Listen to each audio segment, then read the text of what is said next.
And our next guest this morning is Mr. Jacek Raubo. He's the head of analysis at Defense 24. Mr. Raubo, always a pleasure to have you on the program. Thanks for joining us this morning. All right. Thank you for the invitation. Before we get to air defense, I wanted to move to Prague. Now, a lot of items on the agenda for NATO foreign ministers there in Prague. But one of the key issues, at least for me right now, is the question of giving permission to Ukraine to use donated weapons within Russian soil. Now, a lot of allies have been changing their tune recently, many more expressing support for giving this permission. Now, I wonder if this is just a rhetoric, or can we expect these permissions to be formalized anytime soon? Or perhaps these permissions will be delayed and then until they're forgotten, perhaps? I suppose the situation on the ground is much more sophisticated than we see from the official statements. Of course, I'm very happy and I'm very pleasure to see that there is a lot of new voices from not only the official sides, but also from authorities, from media, from other, and for instance, think tank sectors, which are right now emphasizing the role of these strikes deeply inside the Russian territory against the targets which are connected with Russian aggression. But on the other hand, there is still a lot of gray zones, and I think we need to focus more on that. Why gray zones? First of all, because we cannot see and we cannot right now describe the full scale of use of this sophisticated weaponry against the Russian targets. Because from the Ukrainian side, we see a kind of information umbrella over the operations. And on the other hand, Russians are also playing some information games with sources they can recite from, for instance, watching this location of strikes, or even when they have some intel from the Ukrainian side. So I think we need to accept that right now, generally, we can only describe the official statements. On the other hand, we need to accept that there is a kind of a very gray situation, and I think more states right now is accepting. They are accepting this kind of use of force, the weaponry against the Russian aggressor, also on their own soil, on the Russian soil. Right, and we do see that the situation is difficult, and because of that now, European countries have to seek different and modern solutions to that problem. So now, I would love to switch gears and come back now to the topic of air defense.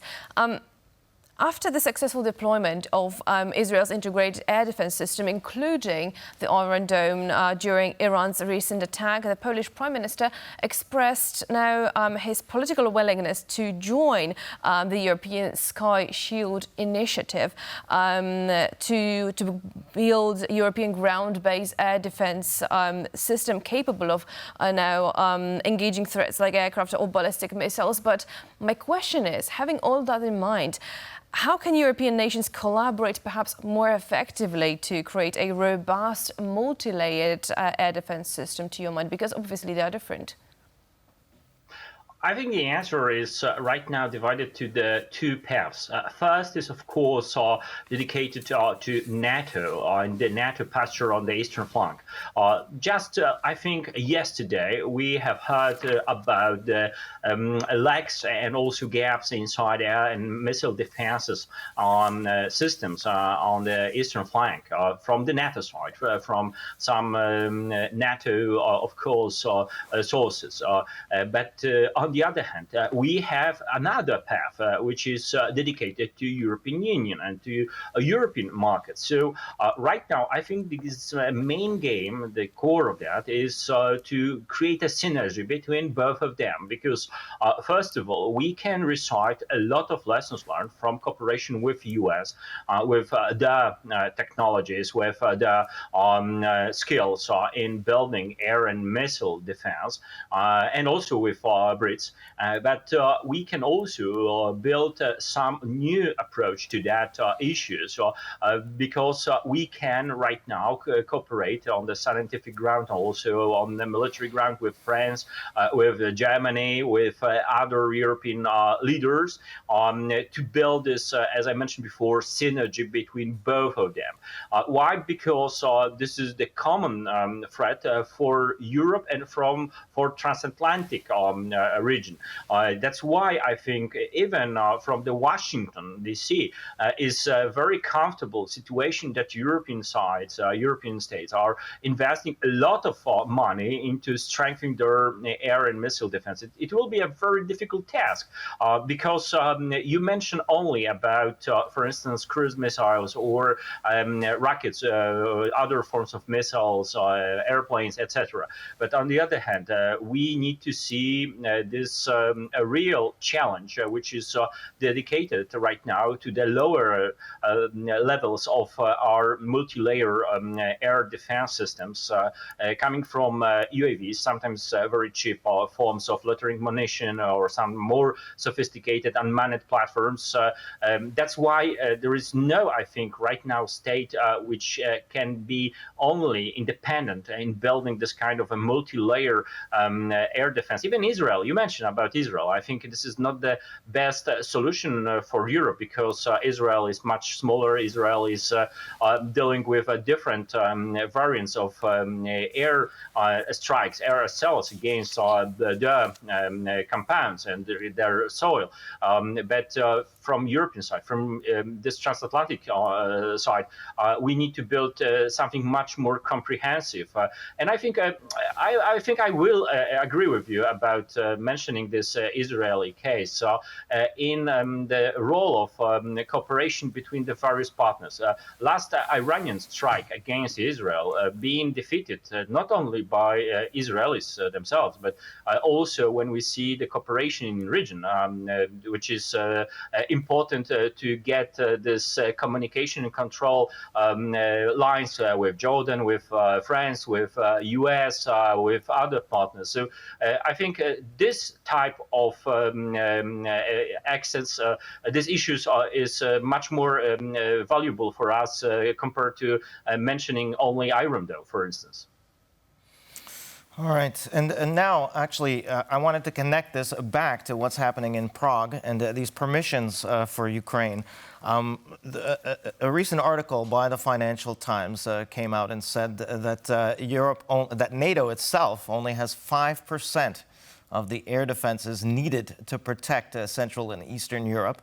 I believe the Baltics are most vulnerable right now.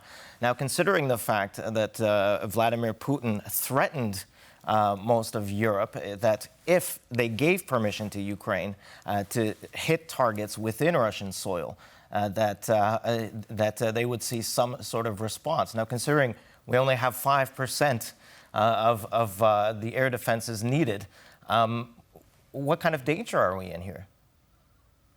I'm not afraid about some direct threats against our infrastructure coming from the Russian Air Force or other branches of the armed forces, because from the Article 5 perspective, it might be the casus belli for starting some conventional warfare. And I'm much more afraid about something which is below the threshold war, about, for instance, use of some unmanned platforms, some sabotage, some attacks from non-conventional groups of mercenaries, etc. So I'm not afraid about threatening our air defense systems. Of course, this is the challenge for the long-term perspective of European and transatlantic security architecture. But right now, I'm much more afraid about these threats coming from the Russian intelligence services, from non-conventional methods like threatening us in cyberspace or from the information domain. Of course, we can congregate all of that in this term hybrid warfare. I'm not talking about the hybrid war. I'm talking about the hybrid warfare. That's why I think we are dealing with two things. First is a strategy dedicated to building this multi-layer, sophisticated form of air and missile defense for our long-term security, because we are living where we are living, not only when we think about the Russian form of pressure against us, but also when we think about Chinese challenge or even DPRK threat to Western states. And when we think about the short-term perspective, we need to strengthen our cooperation in counterintelligence and also security of our critical infrastructure, where we are right now see a kind of a threat from unmanned platforms, from sabotage groups. That's why I think this is the short-term threat, and we need to do with that not only by a single states actions, but also when we see this kind of a format from NATO and from European Union. And one more thing, and this is very optimistic for our security. After Russian aggression in February 2022, we are able to see large developments inside the cooperation between NATO and European Union in this on this field of the security of the critical infrastructure. So we are much wider, building much wider security to this threats we are dealing with right now. And you mentioned that now protection of critical infrastructure is key, so I would love to pause for a moment and stay here.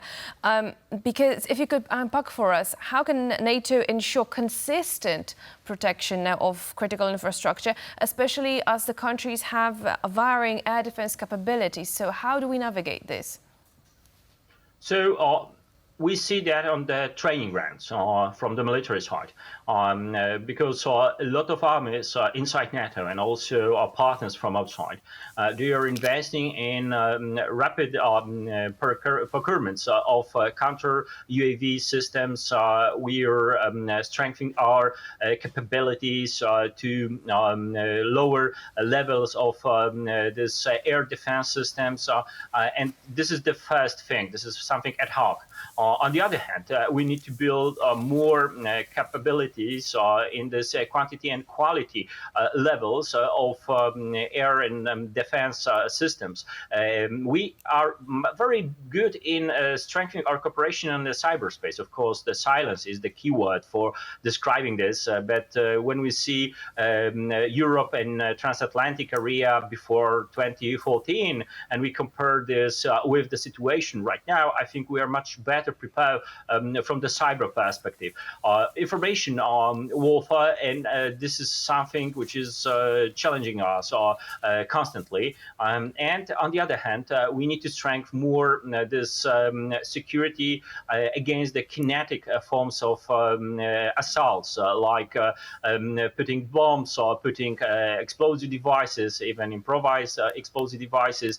And this is the task for every state, for every authorities in NATO right now, and also for the private sector. I think this is a very challengeable aspect of the smaller security, how to cooperate not only on the state level, but also how to get more and better communication cooperation with the private security sector, because they are responsible for instance, some electricity infrastructure or energy sector compounds.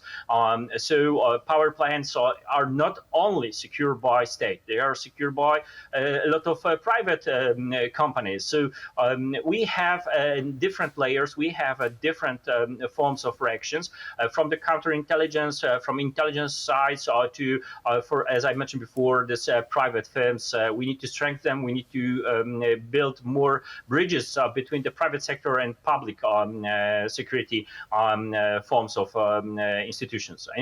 Sorry. All right, Mr. Raubo, always enlightening speaking with you. Thanks so much, as always, for joining us this morning. Thank you very much, and have a nice day.